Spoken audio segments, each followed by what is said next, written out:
Di video kali ini, kita kembali belajar di kelas 4, tema 5, subtema 3, pembelajaran ketiga. Setelah mengetahui perjuangan para pahlawan, sikap apakah yang dapat kamu tiru dari mereka? Apakah sikap kepahlawanan itu hanya ditujukan pada masa perjuangan melawan penjajah saja? Adakah tokoh-tokoh pada masa sekarang yang tindakannya mencerminkan sikap kepahlawanan? Mari kita cari tahu bersama. Masih ingatkah kamu dengan perjuangan para tokoh pada masa kerajaan Hindu, Buddha, Islam, dan masa penjajahan? Bagaimana sikap kepahlawanan yang mereka miliki? Bagaimana pengaruh sikap kepahlawanan mereka terhadap masyarakat di sekitarmu? Ayo kita buat urutan atau lini masa perjuangan dan sikap kepahlawanan mereka. Yang pertama, pada masa Hindu ada Raja Purnawarman. Sikap kepahlawanannya mencintai rakyat dan berani melawan perompak. Pada masa Buddha, ada Raja Balaputradewa. Sikap kepahlawanannya membangun armada yang kuat dan membangun ekonomi Sriwijaya. Pada masa Islam, ada Sultan Hasanuddin. Sikap kepahlawanannya berani dan gigih melawan Belanda, serta bijaksana.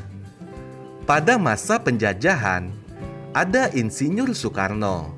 Sikap kepahlawanannya mengutamakan musyawarah untuk mufakat dan berani dan rela berkorban untuk negara. Apa yang dapat kamu temukan tentang sikap kepahlawanan dari masa ke masa? Apakah ada persamaan dan perbedaannya? Sikap kepahlawanan bisa kamu temukan di lingkunganmu. Kamu bisa belajar tentang sikap kepahlawanan dari kisah seorang penjaga pintu perlintasan kereta api. Pahlawan tanpa tanda jasa. Gimin tinggal di desa Lemah Abang, Karawang. Pekerjaannya sangat mulia. Banyak orang yang telah ia selamatkan. Namun demikian, banyak orang yang tidak peduli terhadap pekerjaan yang ia lakukan. Tidak ada ucapan terima kasih yang diberikan kepadanya. Pendapatannya sangat kecil dan tentunya kurang untuk memenuhi kebutuhan keluarganya. Jam istirahatnya tidak menentu. Bahkan suatu saat, ia tidak bisa menikmati makan siangnya karena tiba-tiba ada pekerjaan yang harus ia lakukan. Hari raya pun terkadang ia harus masuk kerja. Namun, Gimin tetap berusaha untuk bekerja sepenuh hati. Gimin sangat mencintai pekerjaannya. Ia sudah melakukan pekerjaannya hampir 30 tahun lamanya.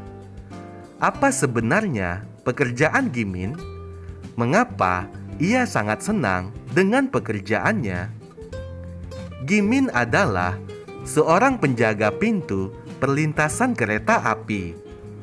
Ia sangat bangga dengan pekerjaan yang ia lakukan karena ia bisa menyelamatkan banyak orang, mulai dari pejalan kaki, pengguna sepeda motor, penumpang mobil atau pengguna kendaraan lainnya. Panas terik atau guyur air hujan tidak pernah ia pedulikan. Begitu juga dengan suara bising kendaraan. Ia tidak pernah terganggu dengan semua itu. Bahkan, umpatan dari mereka yang marah karena Gimin menutup pintu rel pun ia abaikan. Di dalam pikirannya, yang ada hanyalah usaha untuk menyelamatkan orang-orang. Menjaga pintu perlintasan kereta api yang bertanggung jawab adalah salah satu cerminan sikap kepahlawanan. Jawablah rasa ingin tahumu pada kolom sebelah kanan tabel. Kamu dapat mengisinya berdasarkan teks yang sudah kamu baca. Yang diketahui tentang sikap kepahlawanan dari penjaga pintu perlintasan kereta api. Misalnya, penjaga pintu perlintasan adalah pahlawan tanpa tanda jasa. Yang kedua, tugas penjaga pintu perlintasan menjaga keselamatan orang yang melintas. Yang ingin diketahui lebih lanjut tentang sikap kepahlawanan dari penjaga pintu perlintasan kereta api.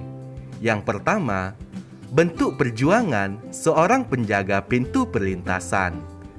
Yang kedua, hasil perjuangan seorang penjaga pintu perlintasan. Sikap kepahlawanan pun dimiliki oleh mereka yang bekerja di kapal selam. Mereka menjaga perairan Indonesia tetap terjaga dari gangguan orang-orang yang tidak bertanggung jawab. Biasanya, kapal selam menggunakan sebuah jendela yang membantunya melihat keadaan sekeliling. Jendela ini berfungsi seperti mata pengintip. Jendela pada kapal selam ini disebut periskop. Periskop berbentuk seperti teropong, tetapi digunakan secara vertikal.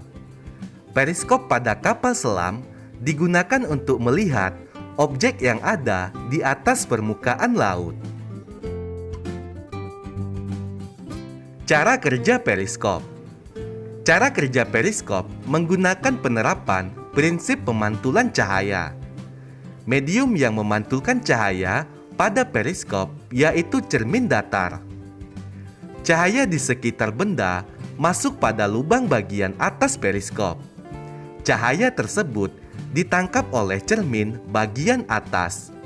Kemudian, bayangan benda dipantulkan oleh cermin bagian atas ke cermin bagian bawah. Bayangan benda yang ditangkap oleh cermin bagian bawah terlihat oleh mata.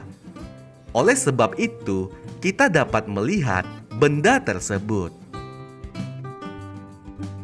Ukuran bayangan yang ditangkap periskop yaitu sama dengan ukuran benda asli dan posisi bayangan yang terlihat tegak.